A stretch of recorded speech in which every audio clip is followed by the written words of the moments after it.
Hello students, मैं BP Singh आज आपके लिए गेम थ्योरी का फर्स्ट लेक्चर लेके आया हूं और इस लेक्चर को मैं इस टॉपिक को गेम थ्योरी को बेसिक से लेकर और एडवांस तक पूरी जानकारी दूंगा।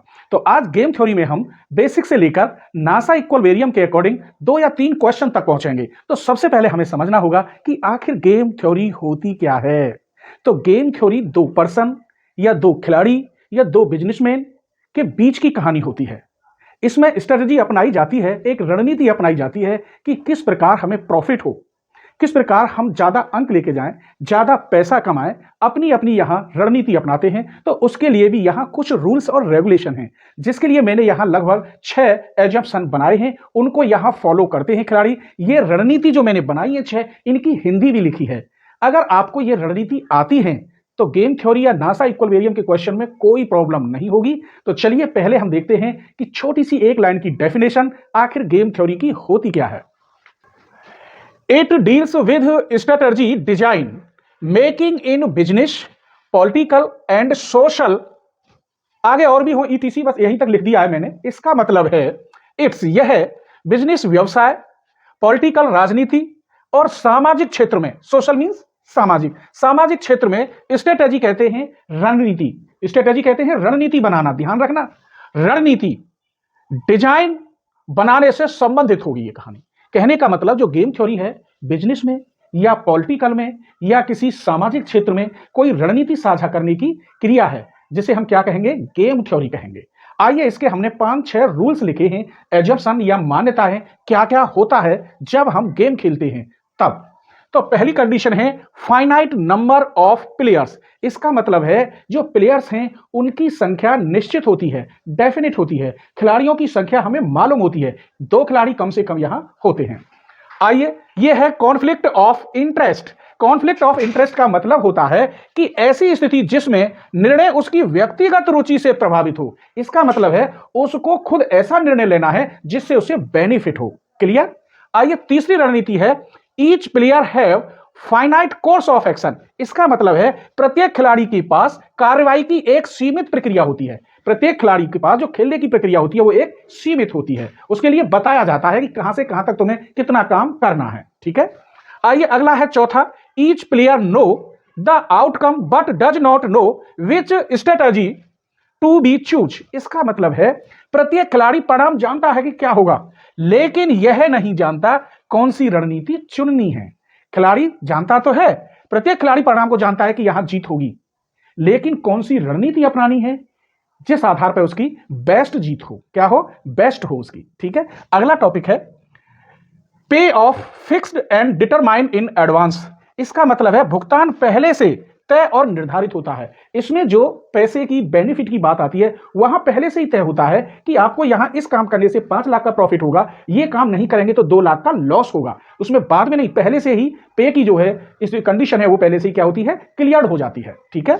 आइए, नो डायरेक्ट कम्युनिकेशन।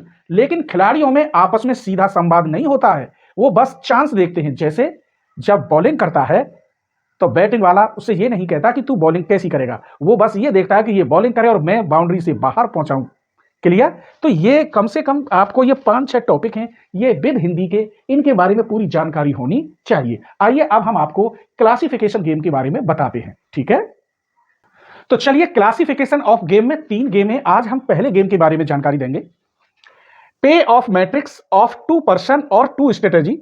आज इसी के बारे में देंगे और फिर हम आपको नासा इक्विलिब्रियम भी बताएंगे। बाकी ये 2 जो है इनके बारे में बाद में बात करेंगे।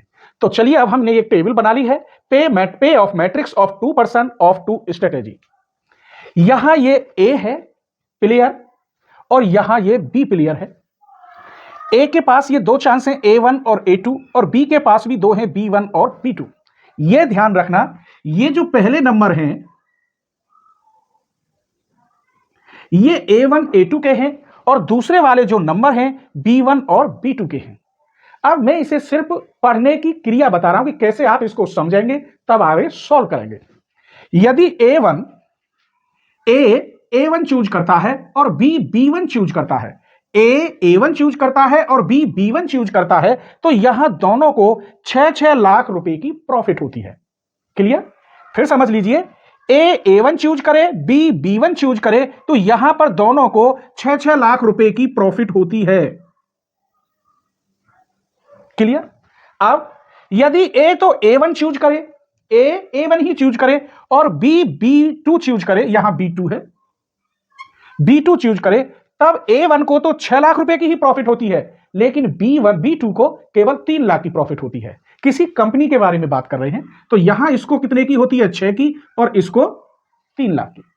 पहले चांस हमने इसको दिया था। अब अगर हम कहते हैं, इसी को लेते हैं, ए अगर A2 चूज करता है और B1 चूज करता है, A2 और B1, तब ऐसी कंडीशन में A2 को 10 लाख रुपए की प्रॉफिट होती है और B1 को केवल 2 लाख रुपए की प्रॉफिट होती है।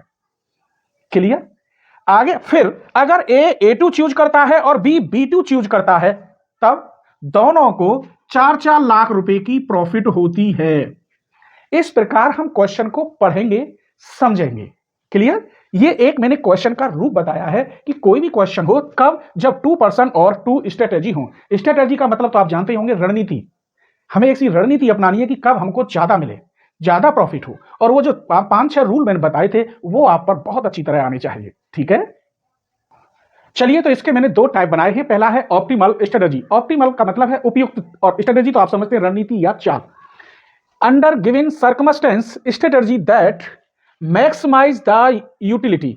कौन सी स्ट्रेटेजी होगी जो आपकी यूटिलिटी को मैक्सिमाइज करेगी? बस ये है। आइए, इसमें प्लेयर 1 और प्लेयर 2 है, इसके पास A और B है और इसके पास भी A और B है। अब जब ये प्ले करता है A, प्लेयर 1 का A प्ले करता है, तो प्लेयर 2 के पास क्या ऑप्शन होंगे चूज करने के? आइए, जब ये करता है तो ये तो आपको पता होगा, ये A के हैं, ये B के हैं, इधर वाले प्लेयर 1 के, और दूसरे नंबर के एलिमेंट प्लेयर 2 के हैं। जब A प्ले करता है तो उस समय B के पास क्या ऑप्शन होगा? इसको चूज करने का ऑप्शन होगा या इसको चूज करने का ऑप्शन होगा? बताइए।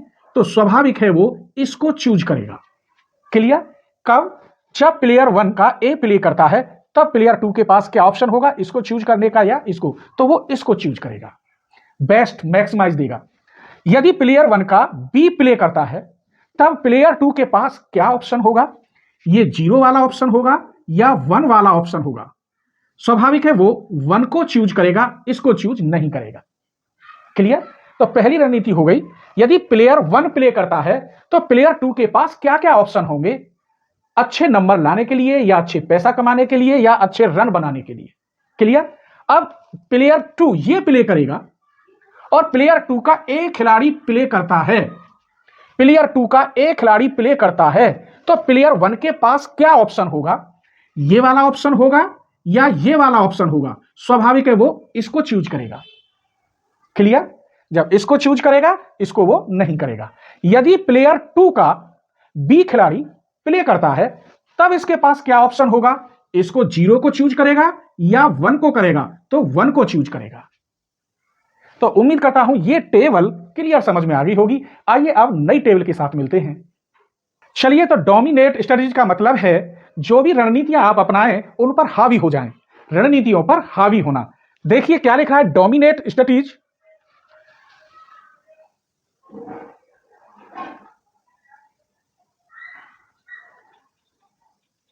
Dominate strategies are considered as better than other strategies, जबकि no matter what other player might do, उस पर कोई फर्क नहीं पड़ रहा, उससे तो अपने आप से मतलब है, वो अच्छा करना चाहता है, वो बेस्ट देना चाहता है, दूसरे से मुझे कोई मतलब नहीं है, मुझे अपना बेस्ट देना है। क्लियर? आइए, तो हमने पे ऑफ लिया है एक प्रिजनर टर्म के ऊपर। यहां प्रिजनर P, कैदी नंबर P, कैदी नंबर 2, यहां ये अपना अपराध कबूल करते हैं, अपराधी जो है अपराध कबूल करते हैं, और जब अपना अपराध कबूल नहीं करते, आइए तब यहां पहला, जब ये कॉन्फिस करता है P वाला, तो जब ये कॉन्फिस करता है तब Q के पास क्या ऑप्शन है?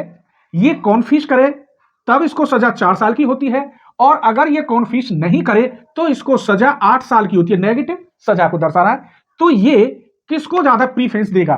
-8 को क्या 8 साल की सजा भुगतेगा? नहीं, केवल 4 साल की सजा। अगर ये कॉन्फिस करता है तो Q के पास ऑप्शन है ये वाला।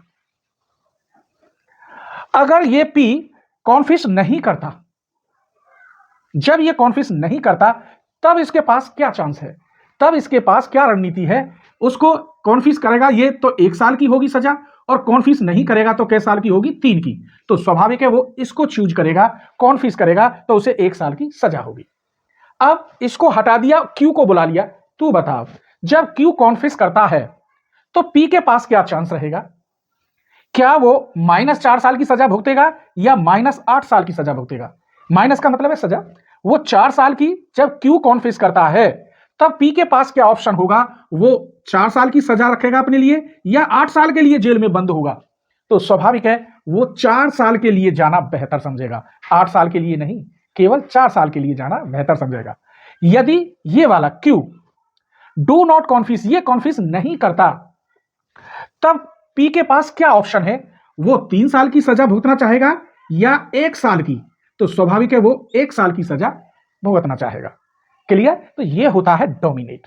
आइए अब आपको बताते हैं नासा इक्विलिब्रियम क्या होता है। ठीक, चलिए तो अब नास इक्विलिब्रियम का एग्जाम्पल देखिए, उसी से मैं सब कुछ आपको बता दूंगा। डेफिनेशन कभी नहीं आती है इसकी, जिसकी डेफिनेशन लिखूं, एग्जाम्पल में ही आपको समझाऊंगा, और प्रीवियस एग्जाम्पल ही मैंने लिया है। पे ऑफ प्रिजनर टर्म वाला ही लिया है एग्जाम्पल, वही सेम एग्जाम्पल है। अब यहां दोबारा समझिए इसको। प्रिजनर पी कॉन्फेक्स करता है और क्यू भी कॉन्फेक्स करता है, तो दोनों को 4-4 साल की सजा होती है। अगर यहां पर P कॉन्फेक्स करता है और Q कॉन्फेक्स नहीं करता, तो P को तो होती है 1 साल की और Q को 8 साल की सजा होती है।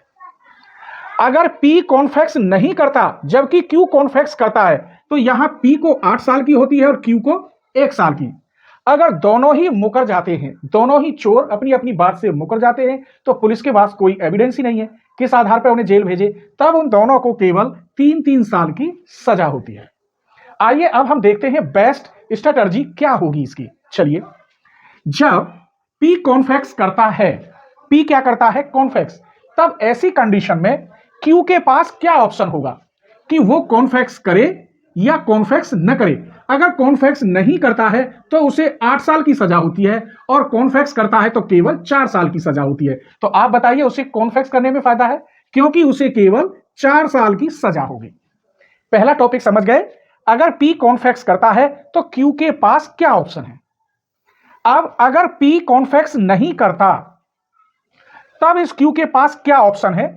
अगर ये कॉन्फेक्स नहीं करता तो Q के पास क्या ऑप्शन है? वो कॉन्फेक्स करेगा तो उसके 1 साल की सजा होगी, और कॉन्फेक्स नहीं करेगा तो 3 साल की सजा होगी। अब आप ही बताइए उसे किस में फायदा है? 1 साल की सजा में। क्लियर हो गया? 1 साल की सजा हो।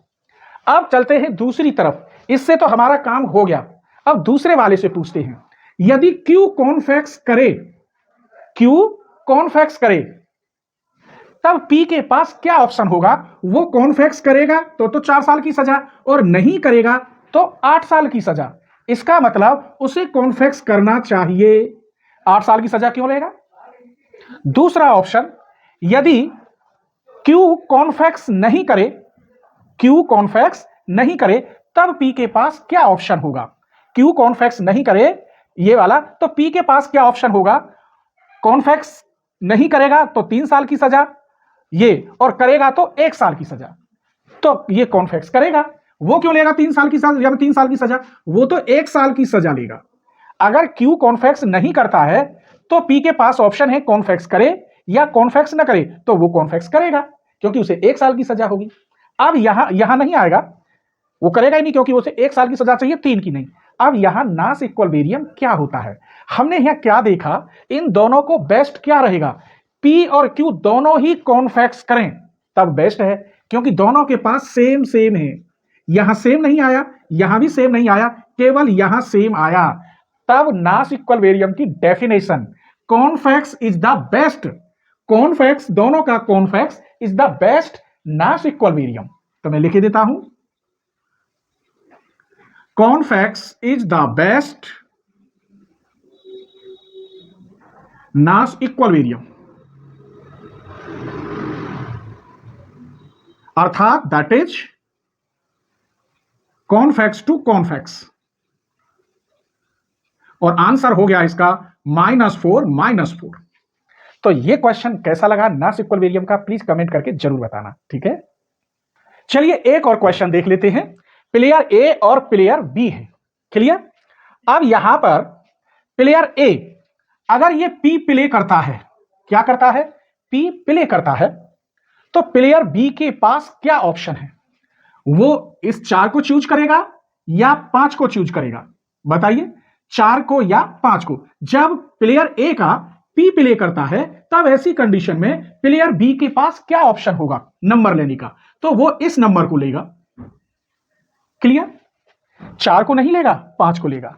यदि प्लेयर ए का क्यू प्ले करता है, तब क्यू प्ले करता है तब इसके पास क्या ऑप्शन होगा? 6 को रखेगा या 7 को? तो वो 7 को चूज करेगा। मैक्सिमम रणनीति अपनानी पड़ती है, ज्यादा पैसा ज्यादा रन, या मतलब प्रॉफिट ज्यादा किसमें है। यह कंडीशन होने के बाद अब बी पे पहुंचते हैं। प्लेयर बी अगर प्ले करता है तो ए के पास क्या ऑप्शन होगा? प्लेयर बी प्ले करता है तो ए के पास क्या ऑप्शन होगा? पहले इसमें देखेंगे 9 या 11, तो वो 11 में से ऐसे स्क्वायर से कर दीजिए। अगर प्लेयर बी का एम प्ले करता है, क्या करता है? एम प्ले करता है। यहां तो एल था, प्लेयर बी का एल प्ले करता है, तो इसके पास क्या ऑप्शन होगा? 9 चूज करता है या 11? 11। यदि इसका एम प्लेयर प्ले करता है तब इसके पास क्या चूज होगा? 3 या 10? तो 10 चूज करेगा ये। अब आप ही बता दीजिए, नाश इक्विलिब्रियम ये होगा, ये होगा, ये का ये वाला होगा, जिसके अंदर दोनों आ जाए प्रॉफिट के अकॉर्डिंग, तो वही क्या कहलाता है? नाश इक्विलिब्रियम। इसका मतलब हेंस द नाश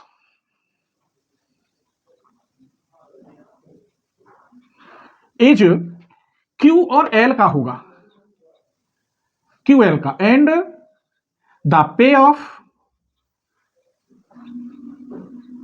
आर क्या होंगे? 11 और 7। तो आज की वीडियो कैसी लगी प्लीज कमेंट करके आप जरूर बताना, ठीक है?